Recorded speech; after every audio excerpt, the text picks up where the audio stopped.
विद्यार्थी मित्रों नमस्कार। आज का विषय है पुस्तकपालन एवं लेखाकर्म। आज हम पढ़ेंगे अध्याय पहला पुस्तकपालन एवं लेखाकर्म का परिचय। पिछले वीडियो में हमने पढ़ा था लेखांकन शब्दावली। लेखांकन शब्दावली के अंतर्गत हमने पहला शब्द पढ़ा था व्यावसायिक व्यवहार, जिससे संबंधित अन्य शब्द जैसे कि प्रविष्टि, वर्णन, वस्तु अथवा माल, इन शब्दों का अर्थ भी हम जान चुके हैं। आज हम पढ़ेंगे कुछ अन्य शब्द। तो शुरू करते हैं। दूसरा शब्द पूंजी एवं आहरण। कोई भी व्यवसाय शुरू करने के लिए वस्तुएं अर्थात माल और संपत्तियों की आवश्यकता होती है। वस्तुएं एवं संपत्तियां खरीदने के लिए व्यवसाय के स्वामी के द्वारा व्यवसाय में जो धनराशि लगाई जाती है उसे पूंजी कहते हैं। पूंजी को इंग्लिश में कैपिटल कहा जाता है।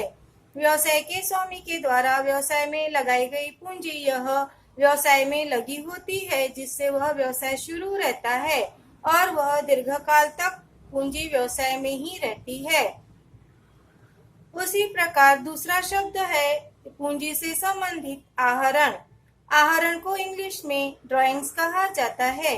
व्यवसाय के स्वामी के द्वारा घर खर्च के लिए जो उसे पैसे की जरूरत होती है, तो वह वस्तु अथवा पैसे व्यवसाय में से उठाता है। तो ऐसे उठाए गए पैसे और वस्तु को आहरण कहा जाता है। जब कभी व्यवसाय में से वस्तु अथवा पैसा स्वयं के लिए व्यवसाय का स्वामी उठाता है तो उसे ड्रॉइंग्स अर्थात आहरण कहा जाता है। यह आहरण का अर्थ यहाँ पर यह हुआ कि व्यवसाय में से पैसा निकालना, वह स्वयं के उपयोग के लिए वह व्यवसाय में से ही पैसा या वस्तु उठा सकता है। तो यह था पूंजी और आहरण का अर्थ। तीसरा शब्द है अधमर्ण एवं उत्तमर्ण।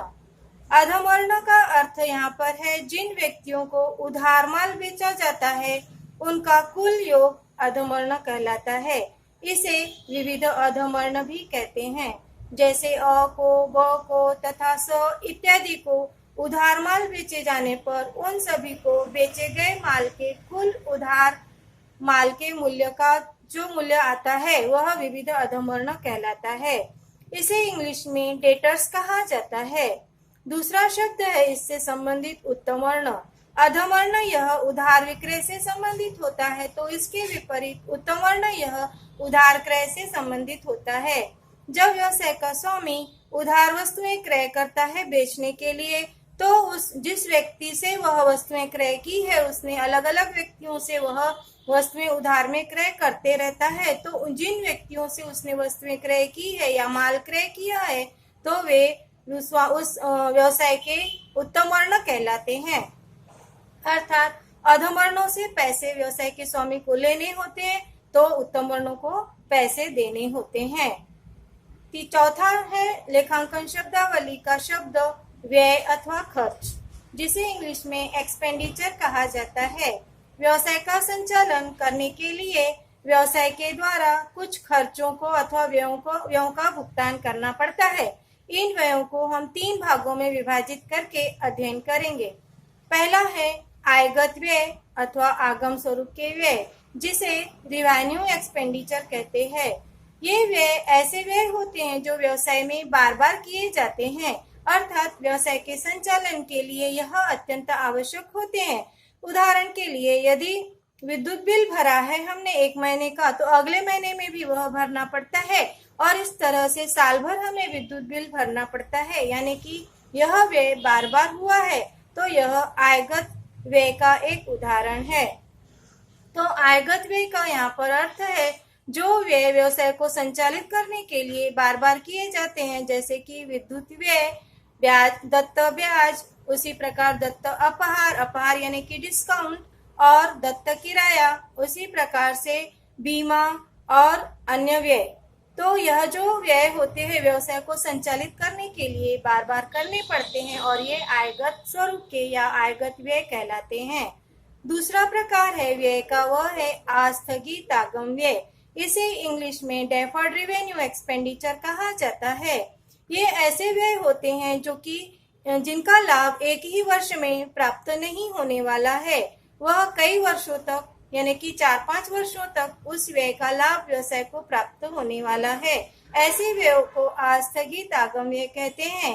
उदाहरण के लिए, यदि व्यवसाय के स्वामी ने व्यवसाय का विज्ञापन अर्थात एडवर्टाइजमेंट के लिए एक न्यूज़पेपर को 5,000 रुपए का भुगतान किया है और न्यूज़पेपर में वह एडवर्टाइजमेंट 5 वर्षों तक आती रहेंगी, ऐसा उनके बीच में तय हुआ है या करार हुआ है, तो ऐसे समय में विज्ञापन का जो लाभ है वह व्यवसाय को 5 वर्षों तक प्राप्त होने वाला है।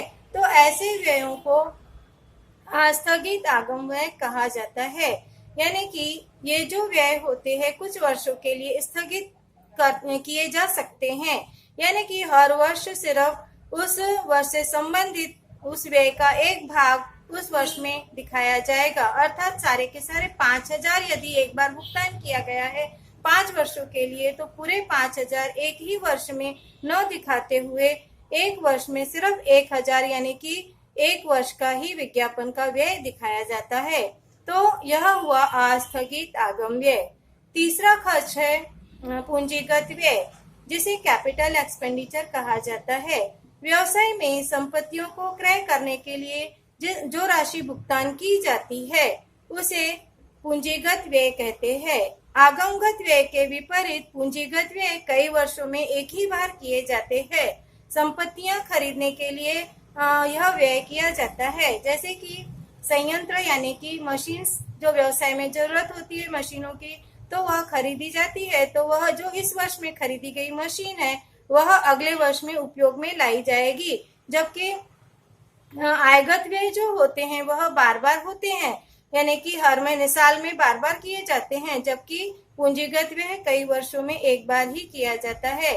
यानी कि संयंत्र बार बार क्रय नहीं किया जाएगा, वही संयंत्र अगले वर्षों में भी उसमें उसका उपयोग किया जाएगा। तो इसे कहते हैं पूंजीगत व्यय। यानी कि संपत्तियां खरीदने के लिए जो व्यय किए जाते हैं उसे पूंजीगत व्यय कहते हैं। आयगत और आगमगत व्यय में एक ही यह मुख्य डिफरेंस होता है कि आयगत व्यय ये बार बार किए जाते हैं, जबकि पूंजीगत व्यय कई वर्षों में एक ही बार किया जाता है। लेखांकन शब्दावली का 5वां शब्द है नगद अपहार अथवा व्यापारिक अपहार। अपहार का अर्थ होता है छूट और इसे इंग्लिश में डिस्काउंट कहा जाता है। अपहार या छूट को डिस्काउंट कहते हैं। वस्तु के क्रय या विक्रय के समय मूल्य में की जाने वाली कमी को अपहार या छूट या डिस्काउंट कहते हैं। यह अपहार 2 प्रकार के होते हैं। पहला नगद अपहार, जिसे कैश डिस्काउंट कहा जाता है। जब वस्तुएं बेची या खरीदी जाती हैं तो उसका भुगतान तुरंत या निर्धारित अवधि के पहले ही कर दिया जाता है, तब वस्तु के मूल्य में छूट दी जाती है, तो उसे नगद छूट कहते हैं। दूसरा प्रकार है अपहार का अर्थ अथवा छूट का, वह है व्यापारिक अपहार। व्यापारिक अपहार को इंग्लिश में ट्रेड डिस्काउंट कहा जाता है। यह छूट या अपहार वस्तुएं अधिक मात्रा में क्रय विक्रय करने पर दिया जाता है। व्यवसाय के द्वारा अपने मार्केट का विस्तार करने के लिए और ज्यादा से ज्यादा वस्तुएं लोगों के द्वारा खरीदने के लिए प्रोत्साहित करने के लिए यह अपहार दिया जाता है।